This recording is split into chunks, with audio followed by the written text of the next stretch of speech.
स्वागत करता हूँ। जैसा कि अपना चल रहा था ठोसों का वर्गीकरण, उसमें अपन ने ठोसों का वर्गीकरण का कुछ पढ़ लिया था और उसमें से एक जो प्रकार का अपना आणविक ठोस जिसको मॉलिक्यूलर सॉलिड भी बोला जाता है, ये अपन ने पूरा कंप्लीट पढ़ लिया था। आज इसके दो तीन बाकी जो बचे हैं और कौन से, आयनिक बचा है, धात्विक बचा है, सहसंयोजक ठोस जिसको दूसरा नाम भी होता है नेटवर्क ठोस। तो ये अपन इनको तीनों को विस्तार से पढ़ेंगे। तो एक एक करके देखते हैं क्या होते हैं। सबसे पहले जो अणु होते हैं, अणु की जो संरचनाएं होंगी उसमें हमेशा क्या पाए जाएंगे, अणु पाए जाएंगे। क्या पाए जाएंगे, अणु। वे ठोस जिसमें अणु पाए जाते हैं और अणु आपस में वांडरवाल बल द्वारा क्या होते हैं, बंधे होते हैं। ऐसे जितने भी सॉलिड होंगे उन सभी सॉलिड को बोलेंगे मॉलिक्यूलर सॉलिड। क्या बोलेंगे, मॉलिक्यूलर सॉलिड, या हिंदी में इसको बोलेंगे आणविक ठोस। जैसे इसके एग्जाम में बेसिकली इनके एग्जाम्पल ही पूछता है। तो जैसे का एग्जाम्पल हाइड्रोजन है, ठोस हाइड्रोजन, ठोस बर्फ है, ठोस आयोडीन है, ठोस कार्बन डाइऑक्साइड है, ठोस CCl4 कैल्शियम क्लोराइड या कार्बन टेट्राक्लोराइड भी बोला जाता है। कार्बन टेट्राक्लोराइड जो बेहोशी करने में ये काम आती है। और सॉलिड मेथेन। तीसरी बात इसमें ध्यान रखना, इनका जो गलनांक एवं क्वथनांक होता है, गलनांक एवं क्वथनांक हमेशा क्या रहता है, कम रहता है। क्यों होता है, कि इनमें जो पाया जाने वाला वांडरवाल बल है, वांडरवाल जो फोर्स होता है वो क्या होता है, वीक होता है, वीक या कमजोर होता है। इसलिए इसमें तो थोड़ी सी अगर इसको एनर्जी अपन देंगे तो तुरंत अपने इलेक्ट्रॉन क्या कर देता है, आपस में छोड़ देंगे और इसकी क्या होता है, इसलिए इसका गलनांक क्या होता है, उच्च होता है। आज अपन जो पढ़ रहे हैं आयनिक, नाम से पता है कि वे ठोस जो आपस में आयनों द्वारा स्तर विद्युत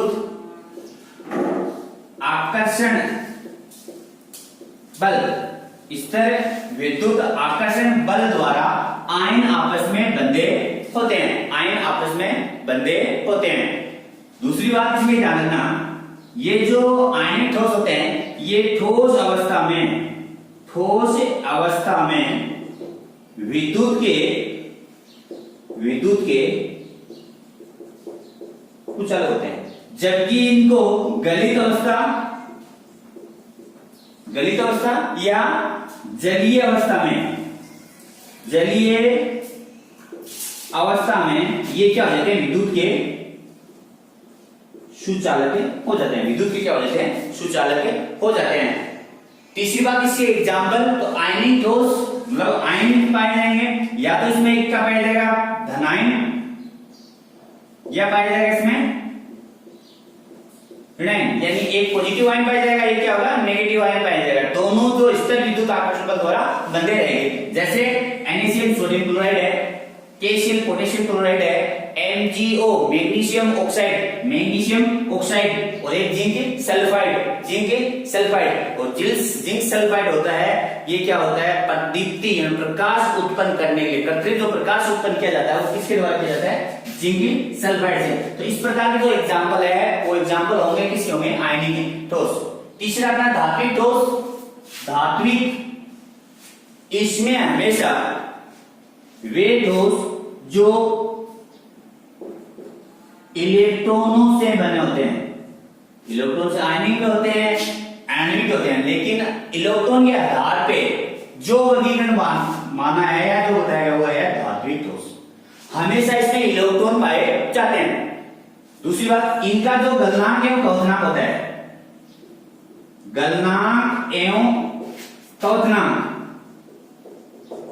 वो सदैव क्या रहता है, उच्च रहता है। इनका गलनांक और क्वथनांक वो सदैव क्या रहता है, उच्च रहता है। कारण क्या है, क्योंकि जो इलेक्ट्रॉन होते हैं, जो धात्विक ठोस होते हैं, इनके जो इलेक्ट्रॉन हमेशा धात्विक आबंध या मेटॉलिक बॉन्ड द्वारा क्या रहते हैं, कोजोनेट रहते हैं। और मेटॉलिक जो बॉन्ड होता है या कोजोनेट होता है वो क्या होता है, स्ट्रॉन्ग होता है। क्या होता है, स्ट्रॉन्ग, क्योंकि इलेक्ट्रॉन जब एक इलेक्ट्रॉन दूसरे इलेक्ट्रॉन के साथ जुड़ता है तो उसको अधिक ऊर्जा देने पे वो इलेक्ट्रॉन एक दूसरे के साथ जुड़ता है। तो इलेक्ट्रॉन आपस में जुड़ने से उसको इलेक्ट्रॉन निकालने के लिए, इलेक्ट्रॉन को तोड़ने के लिए हमें अधिक ऊर्जा देने की आवश्यकता होगी। इस कारण इसके जो धात्विक जो सॉलिड होते हैं, मेटॉलिक जो सॉलिड होते हैं, उसको हाई उसका बॉइलिंग पॉइंट होगा, हाई इसका मेल्टिंग पॉइंट होगा। रीजन इसका आपको ये बताना है कि इसमें जो बॉन्ड पाया जाता है या आबंध पाया जाता है वो भी से क्या पाया है, मेटेलिक बॉन्ड पाया जाएगा या धात्विक बॉन्ड पाया जाएगा। जैसे इसके एग्जांपल तो जितने भी धातु पाई जाती है, जैसे Fe फेरस लोहा, दूसरा कॉपर, तीसरा निकेल, चौथा Ag सिल्वर चांदी, Au अर्जेंटेनियम सोना, और सबसे कीमती धातु प्लेटिनम जिसको व्हाइट गोल्ड भी बोला जाता है। तो इस प्रकार के एग्जांपल होंगे, क्या होंगे, धात्विक ठोस क्या लाएंगे। तीसरा है वो चौथा है वो सहसंयोजक ठोस, और सहसंयोजक ठोस का दूसरा नाम होता है नेटवर्क। तो जब तक सहसंयोजक ठोस नहीं पूछिए, आपको क्या पूछेगा, नेटवर्क ठोस, नेटवर्क ठोस पूछा जाता है। सहसंयोजक ठोस को से बोलते हैं कोवेलेंट सॉलिड, और नेटवर्क को बोलेंगे नेटवर्क सॉलिड। नेटवर्क का मतलब होता है कि विभिन्न प्रकार के परमाणु, ये जो सॉलिड होगा ये हमेशा किसके पाए जाएंगे, परमाणु। बहुत सारे परमाणु आपस में मिलके एक बड़े अणु का निर्माण कर लेते हैं। जैसे इसके एग्जांपल है अपन, जैसे आपने सबने देखा हीरा, हीरे की जो स्ट्रक्चर होती है, क्योंकि ये षटकोणीय होता है, ये एक लेयर ऐसी सेम एक दूसरी, ऐसी एक तीसरी, तो ऐसे विभिन्न प्रकार के परमाणु आपस में मिलके एक जालनुमा जो संरचना बनाते हैं, इस कारण इसे क्या बोला जाता है, नेटवर्क ठोस कहा जाता है। इसकी विशेषता है, इनके जो गलनांक एवं कवतनांक होंगे, जो आपके नेटवर्क होंगे, इनके जो गलनांक एवं कवतनांक वो सदैव क्या रहते हैं, अत्यधिक उच्च होता है, अत्यधिक उच्च होता है। क्यों होता है, क्योंकि इसमें जो आबंध होता है, जो बॉन्ड पाया जाता है या जो बंध पाया जाता है, उस बंध को बोलते हैं सहसंयोजक बंध। और आप ध्यान रखना, 4 प्रकार के आबंध होते हैं, एक हाइड्रोजन युक्त आबंध, एक आपका वंडरवाल, एक आपका धात्विक, एक आपका स्तर विद्युत आकर्षण बल, और एक होता है सहसंयोजक बंध। सहसंयोजक बंध का मतलब होता है एक परमाणु दूसरे परमाणु को अपना इलेक्ट्रॉन देके समान ऊर्जा लगा के और जो बंध बनाता है, उस बंध को अपन बोलेंगे सहसंयोजक बंध। जो सबसे स्ट्रॉन्ग मान लो या सबसे कठोर मान लो, जो आसानी से नहीं टूटता, इस कारण इसे अधिक ऊर्जा देने की आवश्यकता होगी या अधिक एनर्जी इसको देंगे, तब जाके परमाणु आपस में क्या होंगे, विखंडित होंगे, टूटेंगे। इस कारण इसमें इनका जो गलनांक एवं कवतनांक होता है वो सदैव क्या रहता है, उच्च होता है। एक थोड़ा सा इसमें और ध्यान रखना, जो धात्विक होता है ये हमेशा विद्युत के क्या रहते हैं, सुचालक रहते हैं। ये हमेशा विद्युत के क्या रहेंगे, सुचालक रहेंगे। ऐसे ही जो नेटवर्क ठोस होता है ये भी विद्युत के सुचालक होंगे। विद्युत के क्या होंगे, विद्युत के सुचालक होंगे। इसका एक अपवाद है, वो अपवाद ध्यान रखना कि जो आपका हीरा होता है, हीरा वो विद्युत का क्या होता है, सुचालक होता है, विद्युत रोधी पदार्थ होता है, विद्युत रोधी पदार्थ होता है। जैसे सहसंयोजक ठोस या नेटवर्क के ठोस के एग्जांपल क्या है, तो पहला अपना डायमंड या हीरा, सब जानते हैं डायमंड हीरा सबसे ज्यादा कठोर होता है। उसकी संरचना क्या होती है, बहुवर्णीय होते हैं, बहुत सारे परमाणु पाए जाएंगे और एक कठोर षटकोणीय संरचना पाई जाएगी। ग्रेफाइट विद्युत का सुचालक होता है। क्यों होता है, क्योंकि इसमें एक इलेक्ट्रॉन पाया जाता है, दोनों है एक ही। ये कार्बन के एक ग्रुप है, कार्बन के 3 ग्रुप है, क्रिस्टलीय और क्रिस्टलीय, और इनका जो क्रिस्टलीय है, क्रिस्टलीय 3 ग्रुप होते हैं, हीरा, ग्रेफाइट और फ्लोरीन। हीरा, ग्रेफाइट और फ्लोरीन। और इसमें हीरा और फ्लोरीन क्या विद्युत का कुचालक होता है, जबकि ग्रेफाइट क्या होता है विद्युत का सुचालक होता है। तो वो ग्रेफाइट तो पेंसिल में डालता है। क्वार्ट्ज, क्वार्ट्ज को सबको पता है, क्वार्ट्ज को मिट्टी होती है अपनी, उसको रासायनिक सूत्र डालना SiO2, SiO2 उसको एक क्वार्ट्ज या मिट्टी कहता है। तो ये मैंने जो तीन एग्जांपल बताया है वो तीनों एग्जांपल किसके हैं, नेटवर्क के, ठोस के हैं। तो बेसिकली जो आपको इसमें पूछेगा वो यही पूछेगा कि इनके एग्जांपल ज्यादा पूछेगा। एक अपन थोड़ा सा और लें इनमें कि जो ये धात्विक, इनमें एक गुण और पाया जाता है जिसको बोलते हैं भंगुर, भंगुर प्रकृति पाई जाती है। ये धात्विक में पाई जाती है और आपका सेस में ठोस है इनमें भी पाई जाती है। नहीं तो ये आयनिक में पाई जाएगी, नहीं क्या है आणविक में पाई जाएगी। अब ये भंगुर प्रकृति क्या होती है, जैसे अपन किसी चीज का,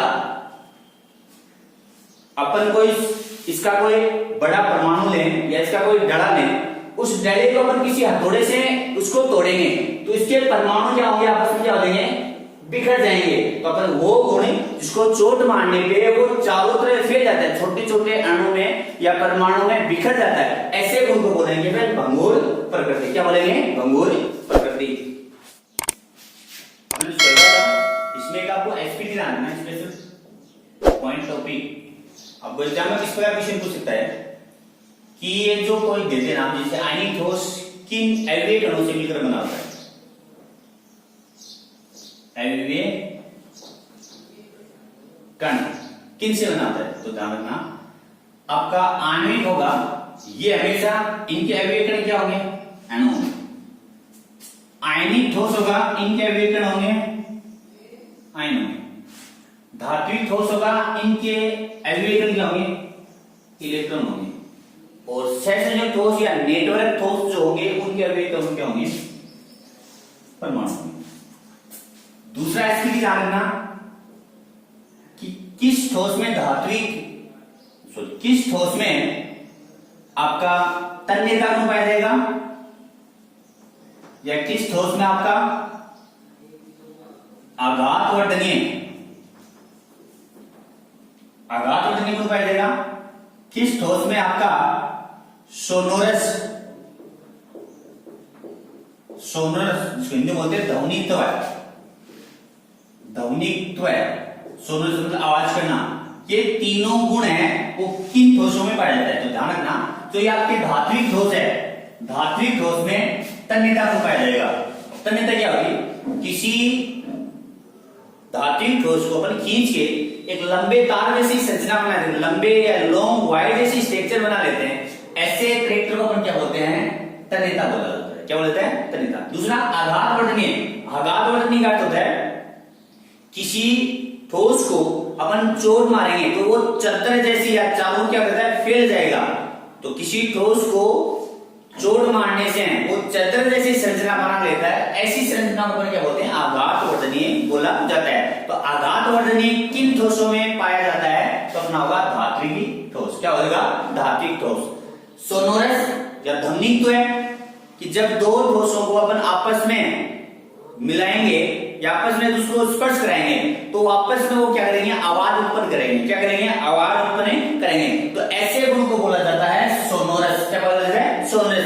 तो ये गुण किसमें पाया जाएगा, धात्विक ठोसों में ये गुण पाया जाएगा।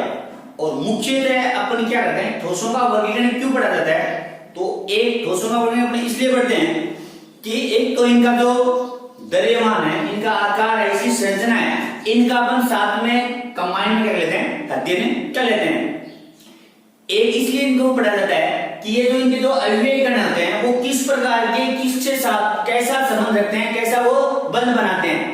चौथा, ये ऊष्मा, विद्युत एवं चालकता एवं अचालकता जैसा व्यवहार करते हैं या नहीं करते हैं। इस कारण ठोसों को अपन इस वर्गीकरण में हमने पढ़ा था। नेक्स्ट क्लास जो अपन पढ़ेंगे वो पढ़ेंगे कि ठोस होते हैं, ये संरचना के आधार पे कितने प्रकार के होते हैं, संरचना के आधार पे कितने प्रकार के होते हैं। मेरे द्वारा जो पढ़ाए गए ठोसों का वर्गीकरण है, इसमें अगर किसी प्रकार की आपको प्रॉब्लम हो, समस्या हो, तो मुझे कमेंट बॉक्स में लिख सकता है। मैं आपके कमेंट का सदैव आभारी रहूंगा। धन्यवाद।